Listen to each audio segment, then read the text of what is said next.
I was like, wow, if I find 4 days, 4 nights on my own in the wilderness so profound, like what would these women have experienced and learned in these years that they were alone or yeah, sort of doing their solo adventure. And it made me really curious to hear stories from different people about the wisdom they gained from mostly solo adventure experiences. So that's where the idea kind of grew out from, and then it developed and wanted to include, you know, someone that was setting up a surf school for people of color and how nature impacted that process, and someone that had spent months filming white-tailed eagles and the impact that had, and it just kind of grew very organically. And I got in touch with Miriam Lancewood, who co-edited the book with me, and we hit it off right away. And she had lived in the wilderness in New Zealand just with her husband for 7 years, you know, hunting for a lot of their own food, and camping. And I found her story very inspiring, and also she was just so helpful with ideas for the book and connections and contacts. And I was like, hey, do you want to do it together?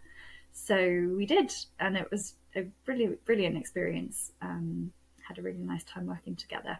And now we have a book, which also includes poetry, because I really enjoy poetry. I would consider doing a part two, just because there's so many amazing stories out there. And I was thinking about what a part two might look like, and I was thinking that instead of wilder journeys, there could actually be more like close to home stories of people that have profound nature connection moments, maybe even in their back garden or in a community park or something. Um, that would be an interesting one for me, because of course the wilder journeys, there's some really extreme stories of people climbing Everest and crossing the Darien Gap, which are all amazing. But quite a lot of people's feedback has been that they've preferred the stories that are more low key ones, like, you know, Walk in the Woodland, or there's a diversity of stories in it. But I think people might like to hear more of those because they're maybe more relatable. So while the Wilder Journeys really appeals to people that want to be inspired by crazy big adventures, there's also, you know, now I'm living on a sort of small holding, I understand that just like everyday events can be quite touching and moving in their own way, and that they shouldn't be forgotten when it comes to nature connection. So I suppose, yeah, we saw that eco anxiety is really quite common, especially among the young people. I think the book really gave this sense of kind of trust, and that nature will really prevail and is it's so much bigger than us, and we're such a young species and things. Um, and yeah, with the kind of hope that people might find that humbling. And as well, there's a lot of people in the book that decided to change their life to based on their journeys and what they experienced, to be more in harmony with nature. And I also found that those stories were inspiring for people, because it was like, oh, you can make changes. You don't have to live in this certain way, and we can all do things together as a kind of collective effort to, you know, reduce our footprint, but not even that, just have a much more intimate, interrelated connection to the other beings around us. Honestly, the book influenced me quite a lot. I was really inspired by a lot of the stories, and while I'd already had the vision to try and live a more self-sufficient life, more in harmony with nature, I actually made it happen within a couple of years of publishing the book, about within a year actually.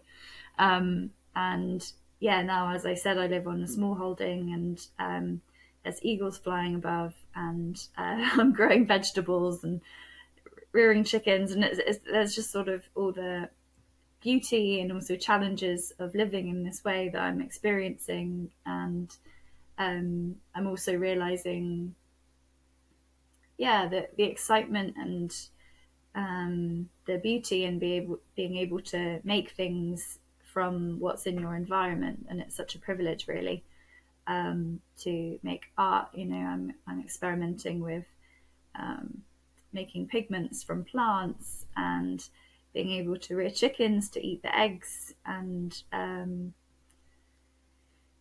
there's also the kind of bushcraft element in some of the work I do, and knowing how to make fibres to make cord from a nettle that grows outside my house and things like that. I take so much pleasure in all of that, and I think that the stories sort of inspired that in me. And in the epilogue, I wrote that very thing, that I was inspired to learn more about bushcraft, about growing food, about sustainability. And while I had a sort of basic background in those things, now I'm really pushing myself to engage and learn those things much more. Here is the book, World of Journeys. And first of all, I'd like to read a section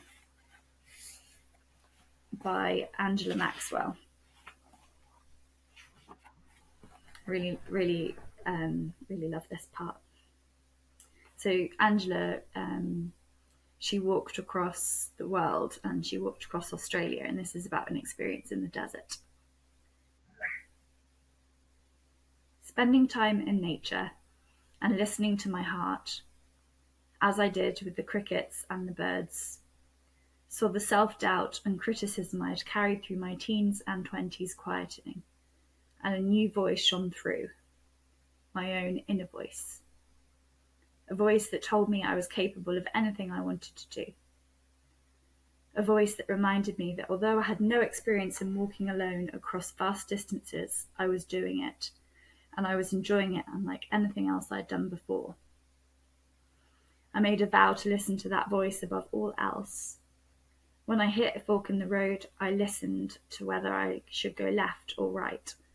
I began trusting more in myself and my abilities.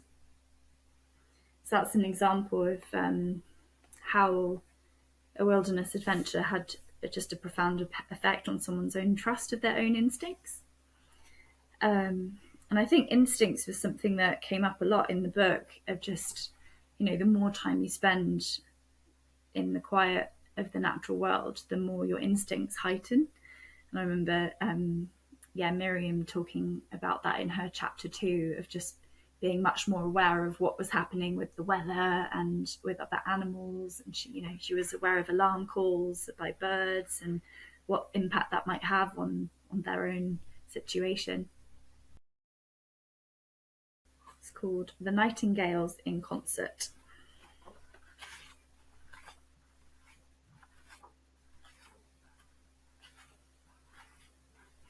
The Nightingales in Concert.